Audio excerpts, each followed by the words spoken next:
Partir de las 5 de la tarde en nativatv.cl, también en transmisión simultánea. Bueno, vamos, ya está todo establecido, ya está todo presentado, así que efectivamente ya pongo en pantalla y ustedes se dan cuenta ahí la imagen, ¿no es cierto?, de nuestro amigo don Franco Lotito, a quien saludo inmediatamente. ¿Cómo está? ¿Cómo está Osorno, amigo mío? Bienvenido. Bien, Osorno está soleado hoy día, con frío eso sí, pero con sol esplendoroso. Ahora la pregunta es ¿cuánto va a durar esta maravilla? Ese Este es solcito. Ya, voy a poner ahí su imagen atrás, ahí es eso, para integrarlo, digamos, a la conversación. Ha sido una Muy buena bien. semana porque de repente los días festivos que están en la mitad como que nos dejan medio descolocados, ¿no es cierto? Pero ya estamos de vuelta ya. Es como si fuera lunes, jueves, lunes, una cuestión rara. ¿Ah? Así es. Sí, efectivamente, uno se pierde un poco en el tiempo y en el espacio. Es verdad, me pasa también de vez en cuando que uno no sé qué es lo que es, fin de semana largo. Tienes toda la razón ahí. Hay que concentrarse de repente. Ahora hay algunos que andan toda la vida perdidos, digamos. Pero esas son otras cuestiones, ¿no es cierto? Pero ese no es nuestro caso. Ese No es es nuestro nuestro, caso. esperemos que no sea nuestro caso. Oye, voy a poner ahí en pantalla, amigo mío, su identidad, que nos interesa siempre presentarlo, porque hay mucha gente que sabemos que nos ven, ¿no es cierto? Pero hay otras que se están recién comunicando y Integrado. de repente se encuentran. ¿Y quién es este caballero que está ahí, ¿no es cierto? Esos dos peladitos que están ahí.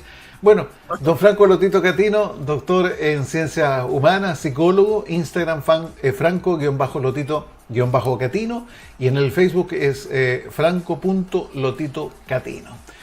Y aquí hablamos de lo humano o de lo divino, siempre lo decimos, ¿ah? Así que es un buen momento para conversar. ¿Quiere partir por algo en especial, amigo mío? Cuénteme.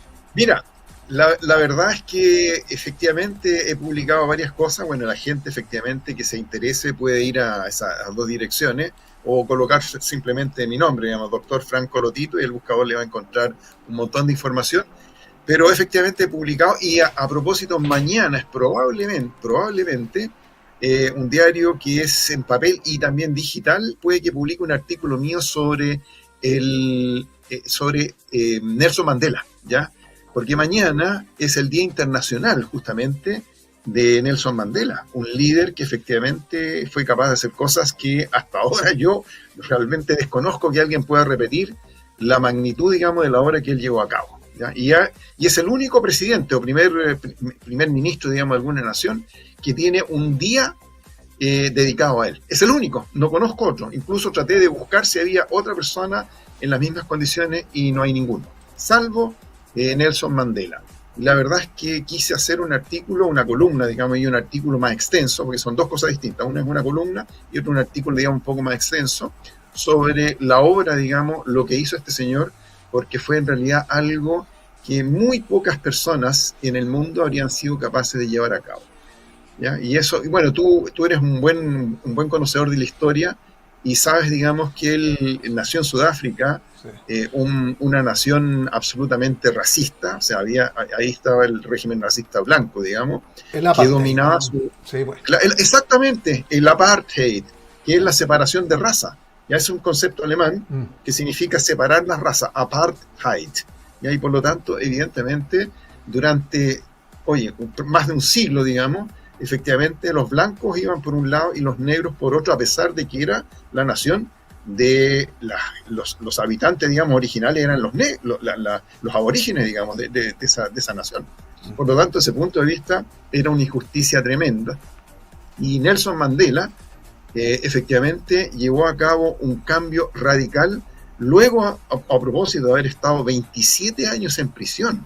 O sea, este joven, desde muy joven, se dedicó a combatir al régimen racista, digamos, supremacista blanco de Sudáfrica, y a raíz de lo cual iba a ser acusado, a propósito, fue acusado de alta traición e iba a ser condenado a muerte, ¿ya? Pero luego de muchas presiones, protestas internas, protestas digamos, de otras naciones, la presión que le ejercieron sobre Sudáfrica, el régimen sudafricano, muchos países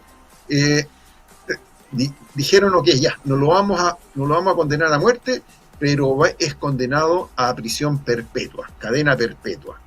Eso fue en el año 1964. Y recién fue liberado en 1990, o sea, 27 años después. ¿Te das cuenta? Bueno, y esa resiliencia, esa capacidad también, no solamente intelectual, sino valórica, que de lo más profundo, ¿no es cierto?, se rearma como figura esa misma impronta que había tenido siempre, ¿no es cierto?, pero que comienza a tomar un cariz, una forma que lo conduce, ¿no es cierto?, a donde llegó, a la primera magistratura, ¿no es cierto?, y bueno, con esa mirada conciliadora, y dejando al lado tanto egoísmo y tanto sufrimiento, ¿no es cierto?, en su vida, que podría, cuando llegó al poder, podría haberlo volcado, ¿no es cierto?, con otras características su gobierno. Y al contrario, yo sé que tú eres muy admirador de Mandela, Sí, ¿eh? totalmente, efectivamente. Y él, mira, tú has dicho ahí varias cosas que son tremendamente relevantes y hay que destacarlas. Efectivamente, después de haber vivido 27 años de torturas, trabajo forzado, trato cruel y humillante, ¿ya? O sea, incluso no le dejaron que su señora, Winnie Mandela, en ese Mm. minuto su señora todavía, lo visitara en la cárcel ni a sus hijas, o sea, a sus hijos. Por lo tanto, ese punto de vista, durante ese tiempo fue dolorosísimo en términos, digamos, de que estuvo muy mal psicológicamente, físicamente, emocionalmente, porque se le negó todo. O sea, aparte del maltrato, tortura, trabajo forzado. Y tú dijiste algo, en lugar de salir una persona que quería la venganza, digamos, el revanchismo, lo que hizo fue tratar de unir a una nación totalmente dividida, totalmente polarizada y que estaba a punto de entrar en una guerra civil. Sí. Esa fue la razón a propósito por la cual Frédéric de Klerk decidió liberarlo de la prisión en el año 1990, porque estaban a punto de entrar en una guerra civil, donde los muertos, digamos, iban a ser por miles, digamos, y obviamente quienes iban a perder iban a ser los blancos, porque era una minoría de 5 o 6 millones versus 35 millones de habitantes, digamos, originales de esa región, de Sudáfrica. Por lo tanto, evidentemente, él salió con otro espíritu. Se dio cuenta, y esto hay que decirlo, se dio cuenta que si él iba con el revanchismo, perdían todo. Sí. En lugar de eso, decidió unir, digamos, blancos y negros en una sola causa. Y eso, evidentemente, esta fuerte voluntad de Mandela de luchar por la justicia y los derechos de todos los ciudadanos de Sudáfrica, negros y blancos, y dejar de lado la venganza, digamos, después de décadas de abuso y tortura, etc., representa un poderoso ejemplo de grandeza a nivel mundial. Sí. Hay varias películas, es importante darse un tiempo y nos hace bien esas historias de una vida llena de confusión y problemas, ¿no es cierto? Pero que eso cambia y te da esperanzas, te da fortaleza también para ver que el mundo de la política, de las relaciones, pueden mejorar y pueden hacer mejor, ¿no es cierto?, a la humanidad. Qué buen punto que acabas de tocar tú, Jorge, porque efectivamente su discurso, donde destacaba una visión unificadora y de paz, lo convirtió justamente en una figura internacional, cuyo liderazgo fuerte y bien intencionado, pensando en el bien común, de lo cual hemos hablado tú y yo muchas veces, pensando, digamos, en el bien común, le demostró a todo el mundo que quisiera escuchar, entender, ver este proceso, le enseñó que se pueden ganar causas imposibles y promover la reconciliación total. Eso. O sea, Tanta eso falta que nos hace por estos días, escuchar, tratar de oye, por pensar. Dios, sí, sí, por Dios que hace falta en nuestros días, digamos, algo así como una figura gigante, digamos, porque hoy día, mira, lamentablemente, y yo lo digo, lo tengo que decir, hoy día tenemos puros enanos, digamos, dirigiendo países, y enanos además que son egoístas, digamos, pensando en sus propios intereses o intereses partidistas, pero nunca pensando en el bien común y en unir a la gente. No, al contrario, la división, digamos, la polarización. ¿Enanos en qué sentido? En términos de su capacidad, en términos por ejemplo, si tú piensas en Nelson Mandela, él es un gigante entre los gigantes, okay, en términos de liderazgo. En cambio, acá tenemos puros enanos entre enanos, digamos, de gente que no tiene visión. Con una mirada introspectiva, ¿no es cierto? Con que soy yo, pretendo esto, mi grupo, mi clan político, ¿no es cierto? Mi gente, mi grupo opina y quiere esto, sin entender que somos muchos y hay diversidad y esa es la que hay que atender. Exactamente, eso es lo que hay que ver. Eso es lo que hay que pensar, digamos. Lamentablemente eso no es el caso de lo que está pasando hoy día en el mundo, lamentablemente. Y es una pena porque evidentemente pierden todos. No es que pierda una parte, pierden todos. Y al final, digamos, mira lo que está pasando, por ejemplo, con Estados Unidos, desde el punto de vista de este señor, digamos, que lo que ha hecho, ha dividido a su nación al punto que en un momento, si tú te recuerdas, cuando él terminó su periodo y quería seguir continuando, digamos, siendo presidente, llamó a una insurrección. Y por primera vez en la historia, digamos, los propios estadounidenses se tiraron en contra del Capitolio. O sea, a apoderarse a sangre y fuego del Capitolio. O sea, uno dice, pero ¿cómo en el país que supuestamente es la democracia, digamos, en su máxima expresión, haciendo este tipo de ataque, digamos, a la democracia? Pues ahí uno dice que tenemos verdaderos enanos. Porque es contradictorio también en el país de las libertades, pero las libertades también implica respetar al otro. Y ahí está el gran tema, ¿no es cierto? Que no se cumplió en ese, para nada. En ese episodio, que me imagino que va a llegar también para película, que sea alguna serie, alguna cosa, porque la vida de Trump, aparte de la que estamos viendo como biografía que podemos ver ahí en Netflix, implica muchas cosas más, ¿no es cierto? Y los trasfondos lo estamos viendo ahora con lo que está sucediendo a nivel internacional. Oye, te quiero cambiar un poquitito porque tuvimos conocimiento, lamentablemente, del fallecimiento de un hombre de las comunicaciones que comenzó en 60 minutos a ser famoso, digamos, y conocido, porque antes lo era, ¿no es cierto?, un locutor de mucho prestigio, pero 60 minutos ahí en el noticiario que debutó en Televisión Nacional en el año 1975. Tengo aquí alguna secuencia porque tú te vas a recordar inmediatamente. Universitaria se conocerá en agosto. 540 familias favorecidas con viviendas en la capital. Atrincheradas sedes diplomáticas. Ahí está Rodolfo Herrera Llantena, periodista fallecido recientemente. Bueno, este rostro muy recordado, muy identificado, ¿no es cierto?, de los años 70 a los 80, con distintas participaciones en radio, digamos, en distintas emisoras. Desempeñó su oficio durante muchos años y bueno, ha sido voz ancla también en distintas emisoras y la imagen que siempre nos recuerda, digamos. Yo tengo la imagen de él también en algunos momentos de la televisión y cuando decía Zoom Deportivo y tenía un tono ahí muy, muy especial. Falleció, tengo entendido que en La Serena, es la cuarta región. Así que un cariño muy grande a la familia y eso, son voces, son figuras de la televisión, de la radio que van quedando y que se suman a otras muertes y que no olvidamos, porque eso se trata también, las imágenes y la gente que marca señeramente, digamos, una etapa, sobre todo en esto de las comunicaciones, cuando la televisión era otra también, pues los 70, los 80, amigos. Totalmente, son figuras emblemáticas, efectivamente, y merecen un recuerdo, digamos, merecen un reconocimiento, así que en ese sentido me sumo, digamos, a esa gratitud, digamos, hacia personas que efectivamente han jugado un rol importante en las comunicaciones. De todas maneras, hay que ser, mira, hay que ser en este sentido generoso, digamos, con este tipo de personas.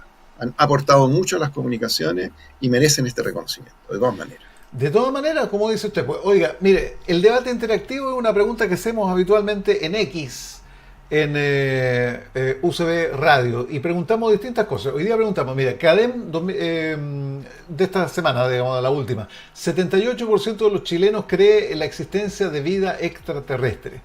78%. 27% dice que es muy probable que los extraterrestres se pongan en contacto con la humanidad antes del año 2030.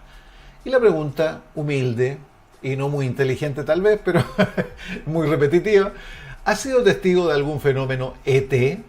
Sí, y creo firmemente, 34,7%. No creo ni he visto, 14,3%. ¿Tiene importancia? 10,2%. Y me preocupan otras cosas, 40,8%. Así que esa es la reflexión que queríamos, digamos, orientar en esta pregunta, porque hay tanta un vendaval, ¿no es cierto?, de informaciones, Claro. rayando la corrupción, sospechas de corrupción, extorsiones, secuestro, asesinato, política, candidatura, y de repente que alguien te pregunte por los platillos voladores, por los extraterrestres, es como, ¿qué estás hablando? También puede ser una pregunta de otro planeta, ¿no es cierto? Pero, medio desubicado. medio desubicado también. Oye, pero me parece interesante esta encuesta. Mira, 1 de cada 3 chilenos asegura haber visto un objeto volador no identificado alguna vez. ¿Tú has visto algo, alguna cuestión rara o no? No, pero me encantaría. La verdad es que siempre he deseado, digamos, tener esa experiencia, pero no la he tenido. Ya no sé si afortunado o desafortunadamente, pero no la he tenido. Me encantaría, porque yo creo efectivamente que en la existencia de seres vivos, digamos, en otros planetas. Y no me cabe la menor duda que pueden ser mucho más adelantados que nosotros. Sí. La verdad es que hay tantas claves, digamos, en nuestro planeta que indicarían, digamos, que efectivamente hemos sido visitados y seguimos siendo visitados por seres que efectivamente tienen una civilización mucho más adelantada que la nuestra, mucho más desarrollada. Por lo tanto, a mí me encantaría en lo personal tener incluso un contacto cara a cara, me encantaría. ¿Qué quieres que te diga? Perfecto, ya a ese nivel. Oye, seres vivos de otros planetas. Porque aquí en la Tierra hay seres vivos, sí. Y pillos. No, pero esa es otra cosa. Sí, efectivamente. Oye, con lo que está pasando en nuestro querido Chile, la verdad es que queda medio desencajado porque tenemos a militares transportando droga desde el norte hasta Santiago y exhibiendo a propósito su ganancia en Instagram. O sea, hay que ser estúpido, digamos, para llegar hasta ese grado. Aviadores infiltrando maletas, también con droga, en viajes institucionales. Jueces que timan al Estado con licencias médicas para salir de vacaciones. Carabineros, digamos, con el fraude más grande de la historia. Directores de la PDI usando destajo y en beneficio propio dineros de gastos reservados. Tenemos al director de impuestos internos, digamos, no pagando el impuesto territorial, digamos, desde el punto de vista. Oye, digamos, ¿dónde estamos? Realmente, digamos, uno dice qué está pasando acá en una jueza a propósito que por descuido o de manera deliberada deja a un sicario en 3 minutos manda 3 órdenes distintas, digamos. Obviamente uno no entendió nada y probablemente los gendarmes, digamos, ante tanta confusión soltaron al sujeto y ahí no se sabe en realidad de qué estamos hablando, si son pagados, cooptados, corruptos, digamos. La verdad es que uno pierde la confianza en las instituciones. ¿Sí? Oye, hay un amigo que ante todas estas cuestiones me pregunta, oye, ¿qué vamos a hacer? Esa es la pregunta, ¿y qué vamos a hacer? Es una pregunta importantísima, parece, digamos, como tirada así nomás para, no sé, a ver si te pillo desprevenido, pero efectivamente, ¿qué vamos a hacer, digamos, los 19 millones de habitantes con este tipo de situaciones? Porque parece que a nadie le interesa de quienes toman el mando, digamos, que tienen el mando, con respecto, digamos, a colocarle un freno. Mira, hace 2 años atrás, yo le comenté a mi estudiante, y esto, digamos, lamentablemente no lo escribí, yo le dije, miren, lo que está pasando en México va a pasar acá en Chile. Ya se lo dije hace 2 o 3 años atrás. En términos que se van a infiltrar, digamos, en las Fuerzas Armadas, en el Poder Ejecutivo, en el Parlamento. Oye, y eso es lo que está pasando lamentablemente en nuestro país. Lamentablemente, digamos, estamos siendo infiltrados y a pesar de que efectivamente también habían voces mucho más potentes que la mía avisando, oye, tengamos cuidado, porque esto también puede pasar acá en nuestro país. Sí. Aparentemente esas voces, digamos, nunca fueron escuchadas y mis alumnos me dicen, ¿sabe, profesor? Usted tenía razón. Se había anticipado, y era claro porque hay caminos, ¿no es cierto?, que se siguen, que las comunidades, qué sé yo, que los países lamentablemente responden, digamos, y van cayendo en lo mismo. Esto es un círculo, y lo que le ocurre allá va a ocurrir acá, porque todas las cosas se trasladan, se copian, y son manifestaciones humanas, entonces son etapas, ¿no es cierto?, que se van viviendo. Mira, te cuento más, Jorge. Si tú revisas mi currículum, digamos, y vas a mi página web, o también lo puedes encontrar, digamos, colocando, insisto, información en internet. Nosotros con el doctor Horacio Sangüesa, que era otro profesor, digamos, con el cual hacíamos clase, escribimos un artículo sobre la corrupción, ¿ya? Pero eso lo escribimos hace como más o menos unos 10 años atrás. Ese artículo fue premiado a nivel nacional entre 14 universidades. Cada universidad tenía que mandar 2 artículos, digamos, y estaba la Pontificia Universidad Católica de Chile, la de Santiago, la Universidad de Chile. Bueno, habían 12 o 13 universidades. Y el nuestro, sobre el tema de la corrupción, fue premiado con el primer lugar a nivel nacional, sobre el tema de la corrupción. O sea, ya en ese tiempo, Horacio y yo estábamos preocupados del tema, digamos, en términos de lo que podía pasar en nuestro país. Y ese artículo está ahí, a disposición, digamos, de quien lo quiera leer. Es cosa que vaya a mi página web, vaya donde dice artículos científicos, y revisando los artículos se va a encontrar con uno que dice corrupción.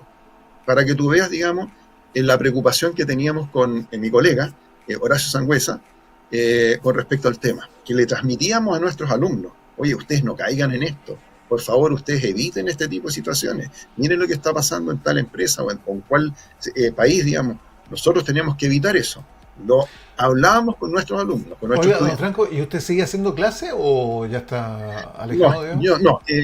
Hoy día me dedico, digamos, a atender mis pacientes, a hacer asesorías a las empresas, a escribir, digamos, y en este minuto estoy escribiendo un libro que espero terminarlo y que alguna vez me lo publiquen, digamos, con respecto al tema del estrés. He escrito varios libros sobre el cáncer, digamos, sobre el liderazgo, y ahora estoy escribiendo uno sobre el estrés. Así que me dedico más bien a esa parte. Ya dejé de hacer clase desde el año pasado. No hago más clases.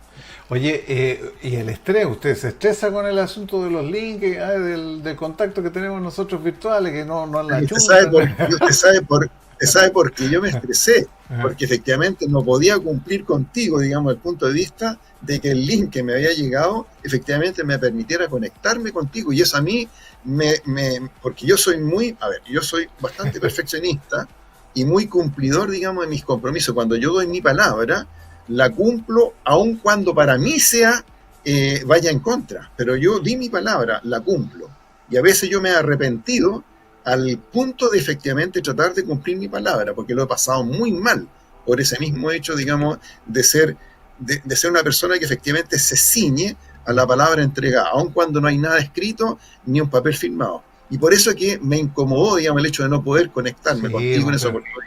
Pero si vuelve a pasar, no se haga problema en la vida. Tiene que ir al psicólogo o un psicólogo, ¿eh? Sí, voy a ir a un psicólogo. Voy a un psicólogo. Oye, voy a autodiagnosticar también y autotratar, no te preocupes. Oye, nos queda lo último, pero quería automatización de empleos en Chile. Este es un gran tema, a lo mejor podrías dedicarte también a un poco. Un 55% estaría en riesgo y la mitad de los trabajadores teme ser reemplazado. 55% de los empleos estarían en riesgo porque hay una automatización, las empresas van a ir digitalizando, qué sé yo, perfeccionando el tema de la tecnología con la inteligencia artificial. Fíjate que, a ver, algunos países, Chile, Eslovaquia, Austria, Finlandia, qué sé yo, pero Chile tiene un 55% que sí involucra, digamos, la pérdida de empleos, 55%, y es el más alto de todos los países que salieron aquí en esta encuesta. Entonces, la pregunta es, así como hablábamos de cómo las extorsiones y el crimen organizado estaba allá, pero que venía, entonces esto ya también hay que preverlo. ¿Qué estamos haciendo para dar cabida a otros oficios, a perfeccionar lo que vaya a quedar en trabajo? O sea, tiene que haber una planificación, y me tinca que eso no lo estamos haciendo con entereza, con fuerza, no sé. Así es. Efectivamente, siendo proactivo, digamos, efectivamente hacer las cosas antes de que nos llegue el golpe, antes de que me pinchen. Pero eso, efectivamente, y concuerdo contigo, Jorge, no se está haciendo. Y te digo más, es muy probable que por ese mismo hecho, digamos, de ser tan poco proactivo, terminemos pagando una cuenta, digamos, altísima en términos de empleo. Sí. Lamentablemente, porque la inteligencia artificial está arrasando, y evidentemente cuando tenemos en Chile trabajos que son repetitivos, eso lo hace una máquina mucho mejor.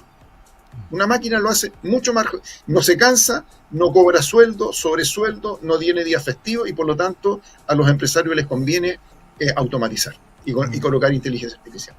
Oye, y el último detalle, pensando en el impacto en el uso de las nuevas tecnologías digitales, tendrá en el trabajo de los chilenos. ¿Usted diría que el 18% se crearán más empleos de los que se perderán? Un 18%. Un 36% dice que se creará y que se perderá un número similar de empleos, 36%. Y un 42% que se perderán más empleos de los que se van a crear.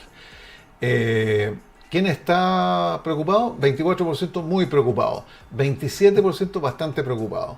12% nada preocupado. Poco preocupado un 32%. Bueno, ahí está. Es un tema que hay que analizarlo, hay que conversarlo y hay que anticiparlo. Porque ya viene la inteligencia artificial con todo lo que estamos haciendo. Si esto es... Ya llegó, no, si ya llegó, ya no es que venga. Sí, no es que venga, ya llegó, ya está acá y lamentablemente si no reaccionamos, insisto, si no somos proactivos, efectivamente nuestro país lo puede pasar muy mal en términos de pérdidas de empleos. Aun cuando efectivamente la inteligencia artificial va a requerir gente, pero va a ser gente muy especializada. Y esa no la tenemos, Jorge. Es gente muy especializada. Por lo tanto, hay que tener cuidado, digamos, con dejar esto como dejándolo pasar.